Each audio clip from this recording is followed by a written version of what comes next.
Welcome to Parking Live. I'm Jade Neville, speaking to you from the UK, where I've spent over 18 years working across the parking and mobility sector, from frontline operations to national strategy. And I'm at Darst, based in the US, with a background in public policy, municipal operations, and curbside management, including 16 years with the City of Chicago. Today on Parking Live, we're thrilled to be joined by Julie Dixon, founder and CEO of Dixon Resources Unlimited, a nationally recognized expert in parking, mobility, and curb management. Julie's firm has supported cities from San Francisco to Seattle, Dallas to Sarasota, helping them navigate the hardest parts of modern transportation management, stakeholder engagement. Julie, you've spent years at the intersection of parking policy, public communication, and operational delivery. Stakeholder engagement is a term that's thrown around a lot in our field. Can we start at the beginning, and can you explain what stakeholder engagement is in the context of curbside management? Absolutely. Well, first of all, thank you for having me today, especially to talk about such an important topic. Stakeholder engagement really is all-encompassing. It includes everyone. Your stakeholders are everybody from your residents to your business owners, your transients, your tourists, your visitors, your city staff, your agency staff, your politicos. It's basically everyone. Everyone that has a stake in the game is part of stakeholder engagement. And it's one of the things, as we talk about curbside management, is I always like to say there should never be any secrets in curbside management. We want everyone to know what we're doing because we want everyone to follow the rules. We need to make it easy for people. And that's where stakeholder engagement is really key with any of our projects, is we need to make sure everyone is educated and informed. And that typically starts with engagement. We have to talk, and we have to talk the talk. We have to be engaged, we have to be involved, and we most importantly have to answer the questions. When people have questions, that means they need to know more information, and we need to take the time to make sure that everyone has an understanding of what's going on, so that they can follow the rules. We talk a lot about using data in our industry to help shape schemes and how the future of parking is working, but data doesn't talk about emotion, and data doesn't include that element. I mean, of the stakeholder engagement's key to that, isn't it? That emotional piece. And parking is a very emotive subject. So when we're talking about stakeholders, who are we really talking about? Because the curb seems to touch almost everyone, from drivers to delivery companies to small businesses and business owners, and even scooter operators. And I mean, there's a lot of people involved. You know, Jade, I'm so glad you asked that question, because if there's one thing that people are passionate about, it's parking. We all feel like we own parking. And in fact, I like to acknowledge that everyone's a parking expert. If you drive a car, if you drive a vehicle, you're an expert. The fact that we all had to learn how to drive a car and how to parallel park, you name it, right? You know, those pitchforks and burning torches, you know, they're coming to storm the castle, right? Because the reality is everyone can relate to the curb because we've all been utilizing it for our entire lives. And so when I started to acknowledge the fact that everybody's an expert, it really changed the discourse. It changed the conversation. When people show up with those pitchforks and torches, it's because it matters to them. I worked with an agency once when they referred to stakeholder engagement as checking the box. And it was probably the first and only project that I almost quit on. And I had to have a really candid conversation with this customer face to face to say, when you treat stakeholder engagement like you're checking the box, it's not relevant to you. It's not resonating with you. You're not listening. And I think that that was something that really, again, kind of changed the script for me. Was when it comes to stakeholder engagement is actually listening, because like I mentioned earlier, people have questions they need to know. We might be missing something. And if we can't get to the bottom of this, the fact is we won't have compliance. And if we don't have compliance, that's when things make it to commissions or to councils, you know, when programs get overturned, policies that we spent years on formulating end up going by the wayside. And frankly, it's something that I'm getting tired of seeing on a daily basis. The headlines on all my Google alerts of programs that are flipping constantly because of the political nature. And let's be honest, Curbside management is political. There's no doubt about it because it touches everything. And that's the reason why we have to really build in the redundancy in the conversations with our stakeholders, no matter who they are, and to take the time with them to be sure that they're a part of the process. I can't tell you how many times we've adapted or modified a program or a project launch because of the stakeholder engagement, because of the feedback that we've had, because the fact is we all want to be successful. We all need to be successful. We know that the demand for the curb is going to continue to become more and more limited. There's going to be more use cases. Just the list that you all gave off earlier, right? I mean, it gets longer and longer every year when we talk about how to manage and mitigate the curb.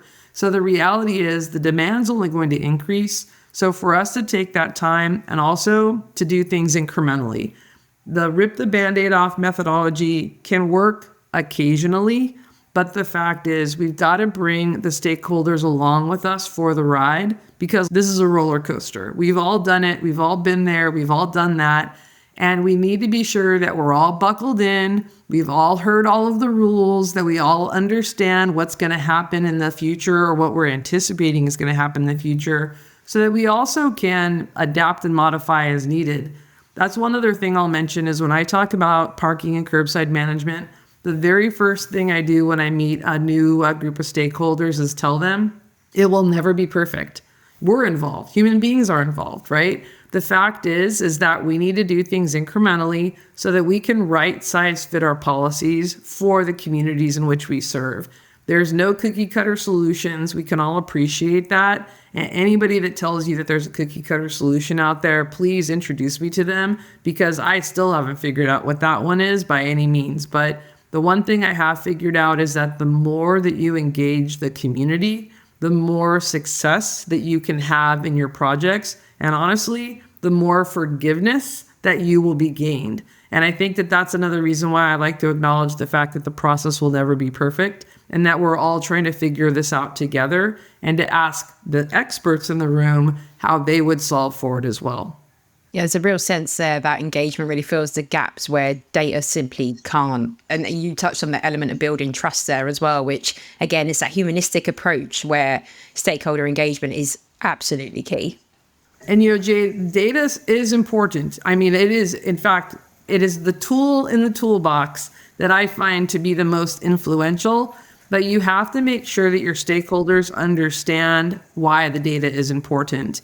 And I think that that's part of it. When you just start throwing numbers at a group of stakeholders, they need to understand the relevance of it. I can't tell you how many shoepistas we've developed, over the last decade for them to try to understand why occupancy is relevant, why it should drive policy.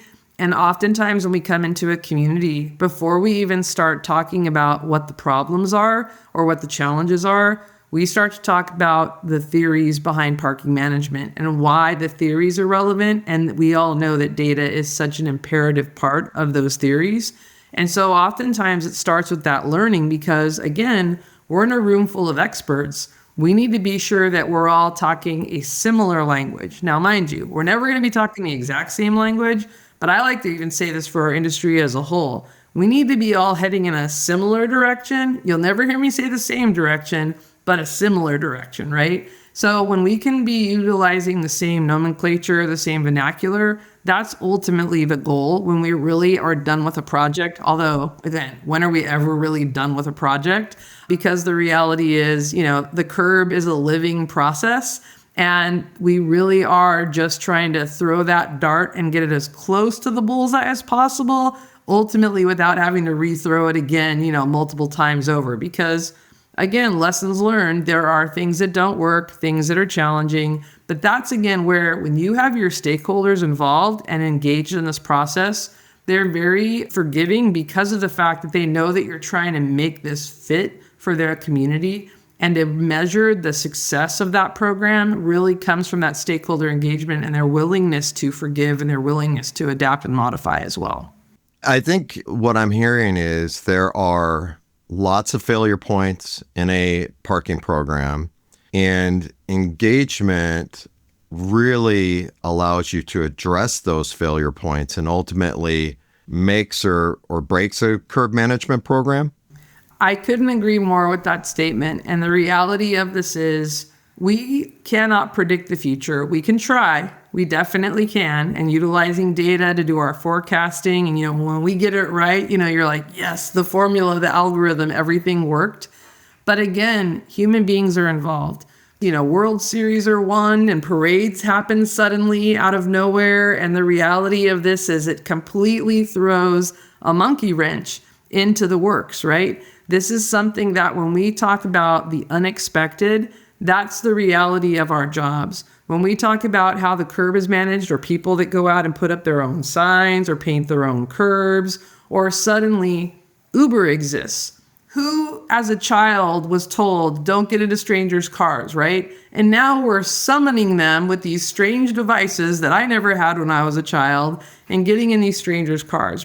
The reality is innovation is happening in our world. We all see it every day. And the fact is, when I used the example of the roller coaster earlier, buckling in is really the one thing that we as basically, leaders in our industry that are trying to implement policy, implement change, it's all that we can do. And imagine us trying to keep up with the innovation. Think about the general public. That's one of the things when we say modification and change, the fact that we're sometimes having a hard time keeping up with it. How are they expected to do that?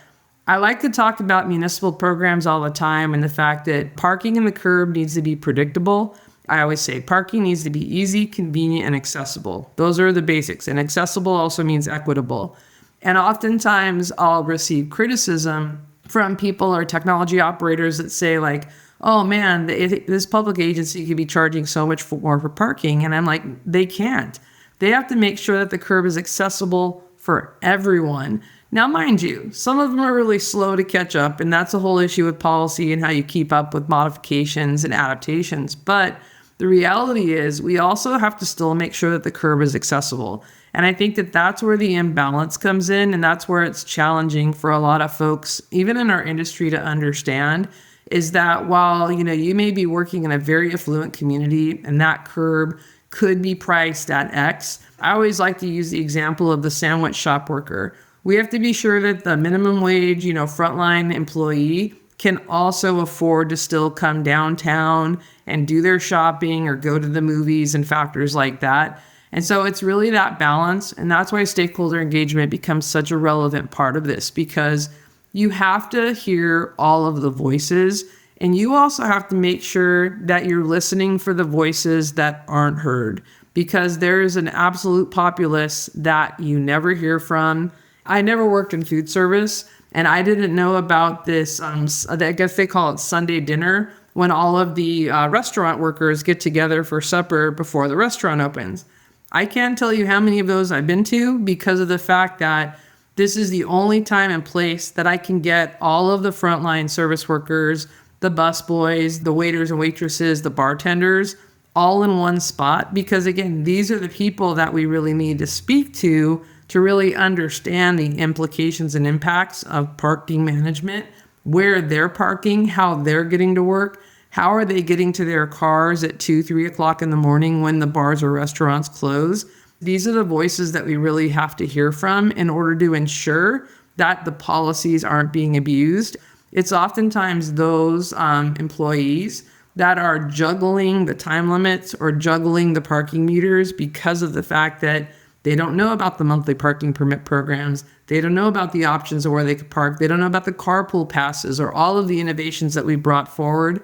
And sometimes we can't rely on the business owners or restaurant owners to relay that information either. Cities are under quite a lot of pressure to be transparent and to explain rates, enforcement and investments. Why is transparency so hard but yet so necessary? Transparency is key. There should be no secrets in parking, mobility, curbside management, because again, we want everyone to follow the rules. That's ultimately the goal. So relaying that information is challenging, but it's also the reason why when I mentioned earlier that parking and curb management needs to be predictable, because of the fact that I need to be able to anticipate what it's going to cost me. I need to be able to predict or understand what the rules are going to be. And this is why when we start to talk about the advent of technology and the utilization of signs, oftentimes when I come down to a commercial district, I'm looking left and right, trying to figure out what are the rules. And now with the advent of these challenges with QR codes and factors like that, not everybody has a cell phone. And so we need to think about how we're relaying the information and getting that information across.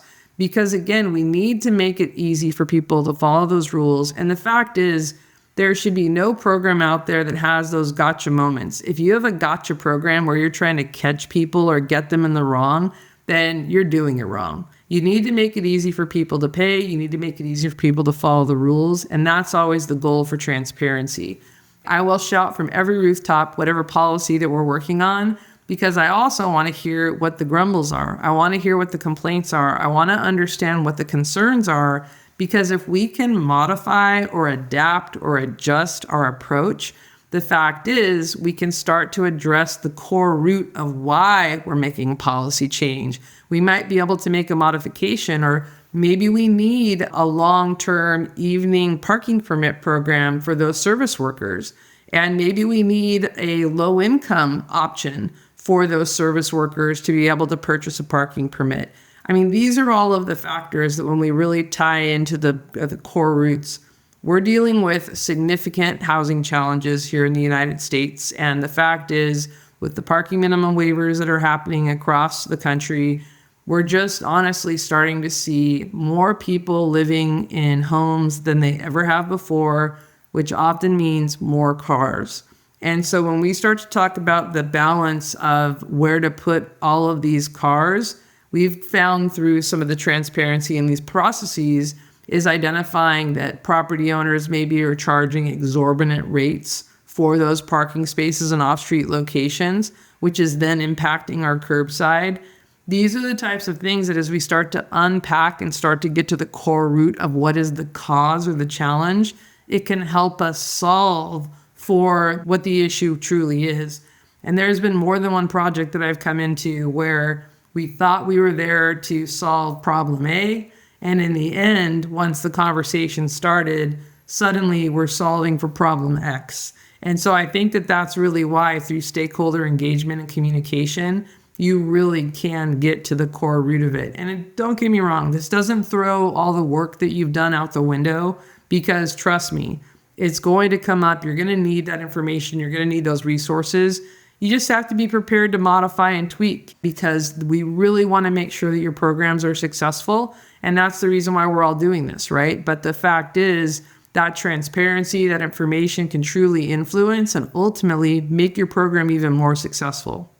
What I'm kind of getting a sense of is parking schemes, parking programs, policies are a living, breathing entity that evolve over time, and they're going to change. They're going to need to adapt to the pressures that are growing and adapting around them. And for you to be able to, for anybody who's managing these policies, has to understand and almost diagnose any of those challenges that can be happening. And you can't do that without stakeholder engagement and having those conversations, and also the transparency. So key. Absolutely. And that's why when I mentioned like kind of bringing in that baseline information at the beginning, that like I call it parking 101, when I can make sure that the community and the stakeholders, especially the politicians that are going to be voting on these decisions, are at least armed with the information. Again, sometimes it all goes out the window. I don't want to ever describe. We know this is an imperfect process. Parking is also political as well as passionate, all of these factors. When you put all of that into a big mixing bowl, right, that's a real challenge. But we also can't give up. This is something I talk to parking managers about all the time. If we try this method, path A, and it doesn't work, then we try path B and path C, and we go through the entire laundry list. And the fact is, we just don't give up. Now, we may have to come at it from a different angle. We may have to adjust. We may have to modify. And we may have to have endless conversations. This is one of the reasons why I will also say that it is so important when you are working in one of these roles. If you don't have a sense of humor, you need to go find a new job, because you need to be able to kind of laugh these things off, because you will have to try again in order to get to where you need to be. And ultimately, where you end up may not be exactly where you planned originally, but you'll have a more collaborative, conducive solution that's adaptive, because it's identified or addressed basically what the concerns that have been raised are. And I think that that's what's really important. You go into it with a plan, but you just need to make sure that you're nimble. And I think that that's one of the things in our industry, especially with the technology innovations, we've all learned to be is nimble and adaptable. And I think that that's really key to all of our success. You mentioned pivoting, and it's interesting to me from a data science perspective, it's all about pivoting and iteration. And I hadn't really thought of it before in terms of engagement, which, by the way, is very, very critical for data science, right? If I can make all the policy recommendations in the world that are fantastic, right? But ultimately, if they don't get implemented, you really have nothing to show for it. And that implementation component is really where engagement is so critical. And that said, it shocks me that, as you mentioned, cities look at engagement as a check the box exercise sometimes. It should be something that's so ingrained in the DNA of government. I don't know why cities struggle so much with engagement, either politically or logistically. Why is it so hard for government to do internally? And to me, that just kind of underscores the need and importance of outside consulting. I think that the challenge, honestly, Matt, is the time. Is that you really need to be able to invest the time in the stakeholder engagement. I spent a lot of time mentoring, colleagues in our industry. And one of the things that I am challenged by is pausing and listening. I love to talk. There's no secret about that. You give me a microphone, you tell me to talk about parking, I will talk till I turn purple, right?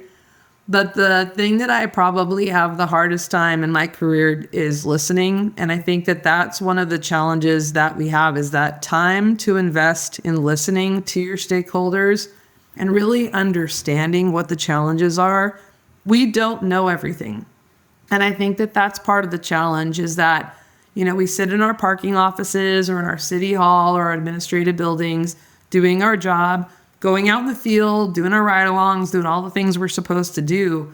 But the truth is we don't live the parking experience that our stakeholders do. We don't necessarily live in the residential neighborhoods that are having the impacts with the permit parking or the spillover from the university or the neighboring city or the commercial district and the bar life that's happening, right down the street from me.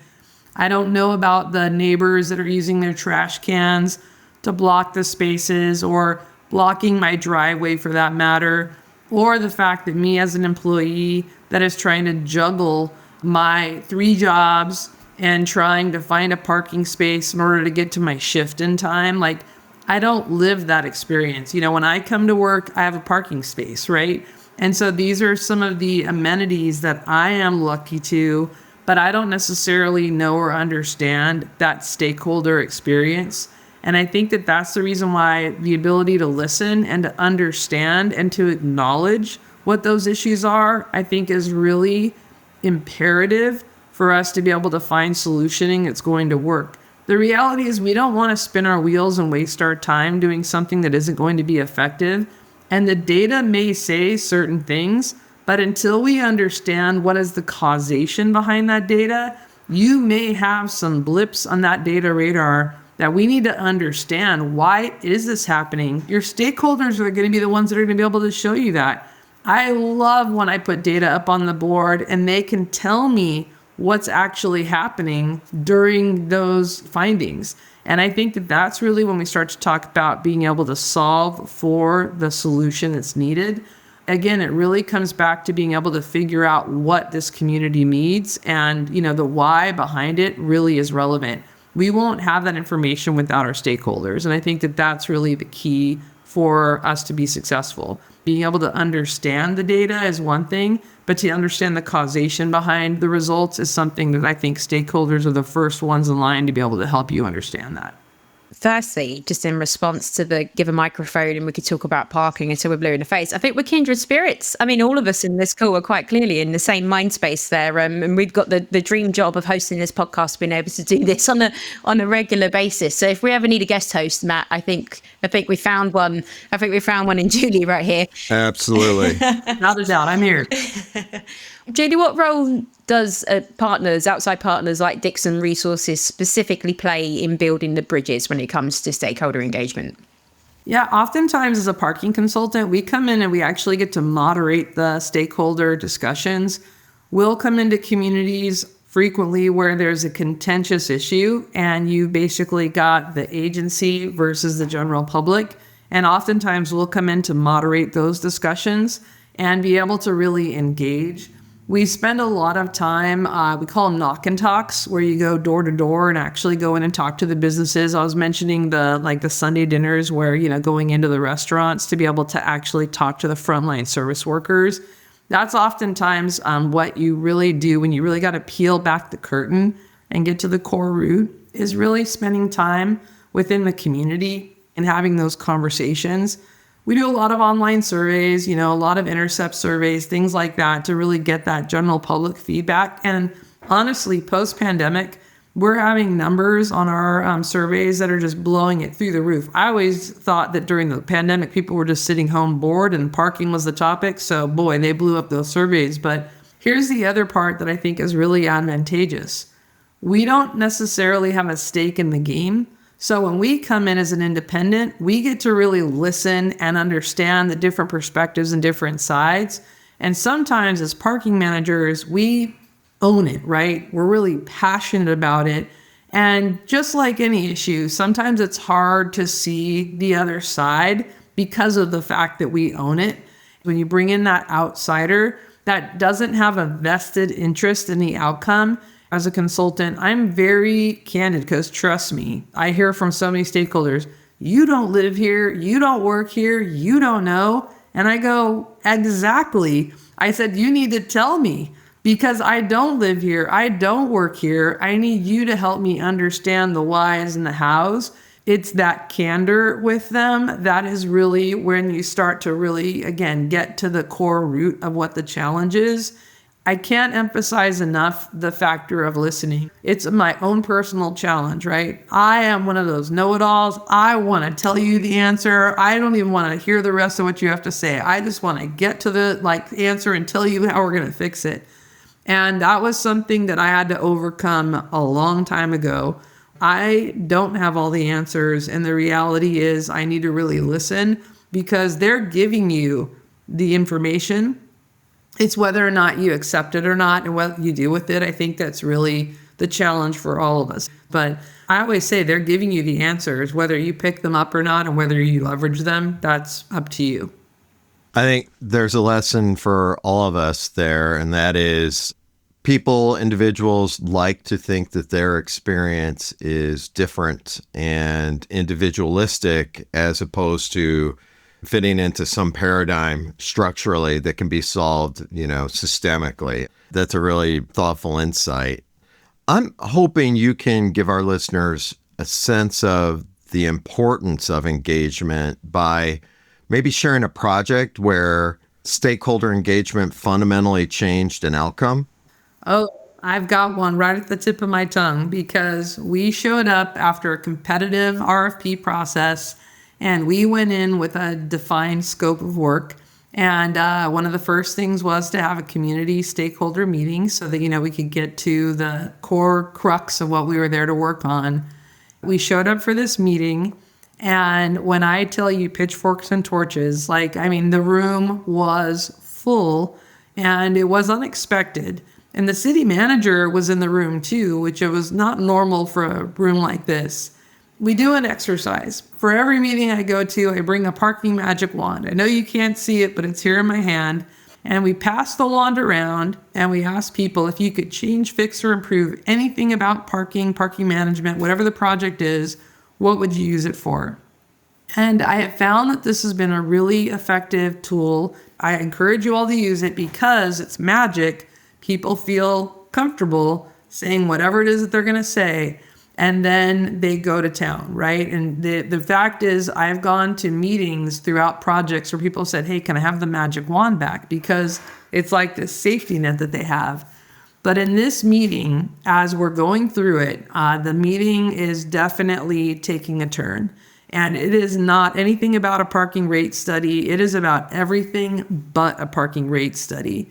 And what ends up happening is there's so many people in the room that the meeting goes much longer than expected. And if there's one thing I know about stakeholder meetings, if we said that meeting is going to end at 8, I need to be sure that I'm respectful of that meeting ending at 8 o'clock.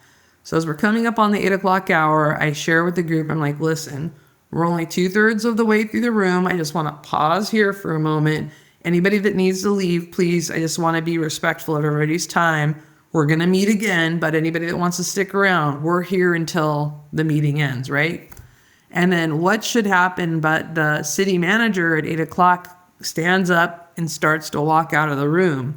And all I can hear is the booing and hissing growing in the room because this person is leaving the room before the meeting is technically going to be ending. And I literally run after the city manager, who I've never met before until that night.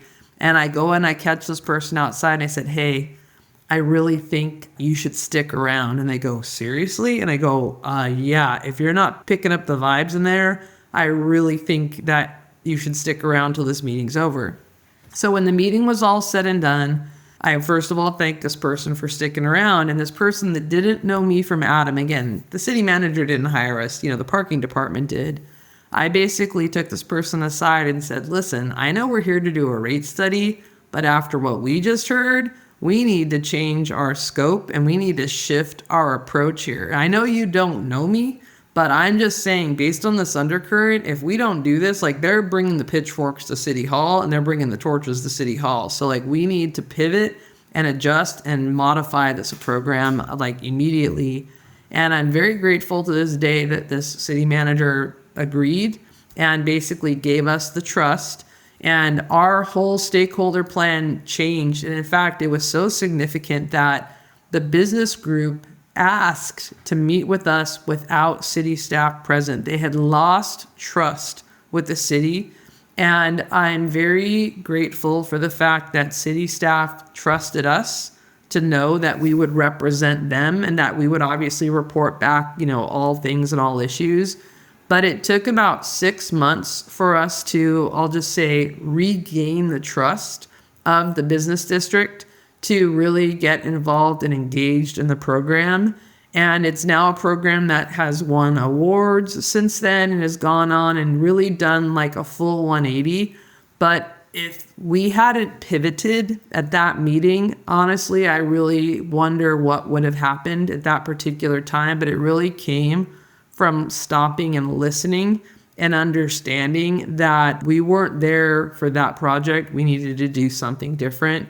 And it's not always easy to do that, but luckily because we had city administration in the room, it really made a difference. It was one of those true rooms, though. Like I said, the tension was palpable, like the whole cut it with a knife.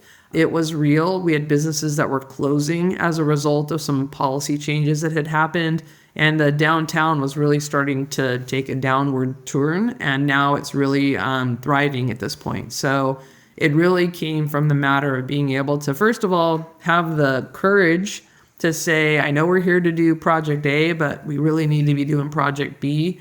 And that was something that isn't always easy to do, but also thanks to the city staff for recognizing the reality of where we were, because I look at that project frequently and think about if it had gone sideways and where we would have ended up.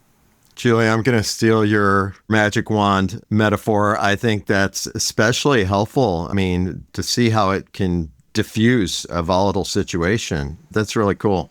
It's such a simple concept, but when I end up having city council members say and bring up the magic wand, at the deliverable stage of the project, it's something that I'm really proud of because people feel comfortable with it. And no matter how old you are, no matter what your role in the community is, the reality is that magic wand just allows you to speak freely. I can't tell you some of the gems that have come out of it. There's one other thing I'll give you, Matt, especially if you end up using it. I always tell people, and they're always surprised by this, it's an actual interactive process. So that when you bring up that magic wand and you say, I wish I had a rocket ship that could get me up Main Street, I ask you, well, why do you need a rocket ship to get up Main Street? And then you proceed to tell me, well, all those delivery trucks are, blocking the double parking and, the trucks and the mobility scooters, etc. So it's a very interactive process and engaged, and it's fun watching people because they truly do hold it in their hands, which I think is funny. And I can't tell you how many people have given me magic wands over the years, and something that I'm very proud to collect. But it definitely has been a game changer for us. And it's a really fun way to engage the public when we talk about what the challenges are. And it allows them to engage and involve and throw out their ideas. And because it's magic, there's no right or wrong answers. The reality is we just want to hear from you and hear what your ideas are. I love it. Yeah, so do I. And it sounds like that's a prime example of one, the impact coming in from an outsider's perspective as well can have in diffusing emotive situations. And also having that magic wand is the empowerment tool, isn't it? To be able to share your views without the emotive element necessarily being a blocker. It's a fantastic analogy. And I will be ordering one of those magic wands very soon. I'm sure they probably get them on Amazon. It shows up all the time. I'll tell you, it really does work. So no, thank you for that. It really has been a tool that really has proven to open a lot of doors and also feed a lot of intelligence into the solutioning. And on the slightly less mythical kind of version of the conversation, I suppose, is we're moving into an age of automation, like sensors, cameras, AI. How does engagement evolve with that? This really, again, a part of the conversation is folks need to understand the why, the how it's going to work, why we're doing it, what's the benefit of it. And this goes back into parking theory, right? When we talk about that parking 101, is we need to make sure that our stakeholders understand the why, especially when we talk about investment. You know, we all know technology is not cheap. And so when we start to talk about strategic engagement, strategic involvement, strategic investment, we need to make sure that we're all on a similar page. And again, you'll always hear me say similar. You'll never hear me say same, because we're all going to have different opinions. But as long as we can have consensus building, that's really the core root of it. But we need to make sure that folks understand why the investments are being made and why the strategy for certain technology needs are there.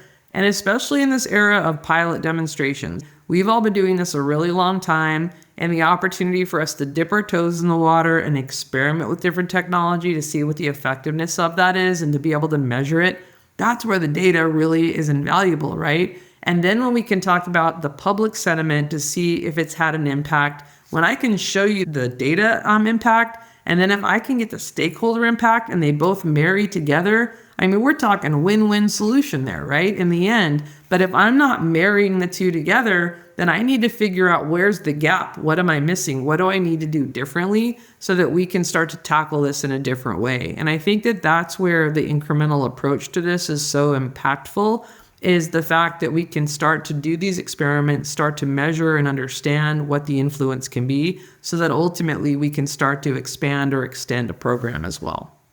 Julie, thank you so much for reminding us that data and technology don't exist in a vacuum. They have to be grounded in people and purpose. And I think also, as you share, process. Yeah, exactly. I mean, and what I love is that engagement isn't just a one-time tick box check. It's ongoing. It's how cities earn the trust to innovate, especially around the curb, which touches so many lives. And I think the overall kind of feeling I'm getting from this conversation is it takes a community to build one that works for everybody. Without a doubt, that whole line, it takes a village. That is like literally our jobs, our day, everything that we do, from our own frontline staff, right? We have to have them engaged. We have to have them involved in the process too. They're a part of it. They're also our messengers, right? They're the ones that are going to be out there on the front of this, having to deal with the challenges, answer the questions. Like, we got to make sure everybody's a part of this. And honestly, when I talk about stakeholders, it's everyone. It's our own staff. It's our own personnel, as well as that in the community. And to make sure that we're listening and we're understanding and that we're actually acting, I think is really the key as well. And you'll always hear me say proactive versus reactive, no matter what we do. That is always our goal, is to be ahead of it so that we can anticipate those challenges. But the other part that I just really have to reinforce, and we all know this because we live it, is that there will be challenges. There will never be a perfect process. There will never be a system that just works flawlessly, right? We're working with telecommunications, we're working with human beings, we're working with technology, we're dealing with so many factors. We're dealing with moving cars, for that matter. So this is just the reality of our worlds, and we have to be adaptive to what we do. And I can't emphasize enough, If you don't have a sense of humor and you work in our industry, you need to go find another job, because that's the one thing that I find that gets me through the day, is that we have to be able to laugh at ourselves and understand that we are also imperfect people, and not every idea is a winner. We just try to put as many options on the table so that we can start to work through them and figure out what's going to be the best fit for our community. And to underscore something you said earlier, Julie, when we recognize people as parking experts, they really become partners rather than critics, and are able to really help us make decisions about pricing, enforcement, access, etc. And also be more forgiving when or if it doesn't work, because that's the part of the process. It's literally my introduction. When I come in and tell them I don't live here or I don't work here, and that this will never be a perfect process, like, let's figure it out together, I'm already like begging forgiveness from the beginning, because the reality is, we know we've all been there. The roller coaster has lots of ups and downs, and you want to make sure that we're in it together and that we're on the ride together. Obviously, we want to try to make it as smooth as possible, but there's going to be bumps, there's going to be curves. We want to be in it together as a collective and as a collaborative. And that's why I love what you both said, because stakeholder engagement should never end. It's a part of your process. It's a part of your engagement. They're also the ones that are going to help you figure out how to bring the message forward even better. They're going to be the ones that are going to identify the new tools. Frankly, like Reddit, I didn't know what Reddit was when Reddit came out until some community member told me, oh, I read that on Reddit. And I'm like, oh, I need to start using Reddit now. There's so many new opportunities and ways to get messaging out there. And that's the way that we find out, is through our communities. Like, what do you use to communicate your messaging so that we can leverage the same resources? I think that the partnership element of this is truly the future of curbside management. I mean, cities, consultants, operators, and residents all working together to create something that's equitable and functional for as many people as possible. So yeah, brilliant message throughout this whole conversation. Thank you so much. Really, really great observations, Jade. And Julie, thank you again for sharing your insights. And to our listeners, obviously, thank you for joining us on Parking Live.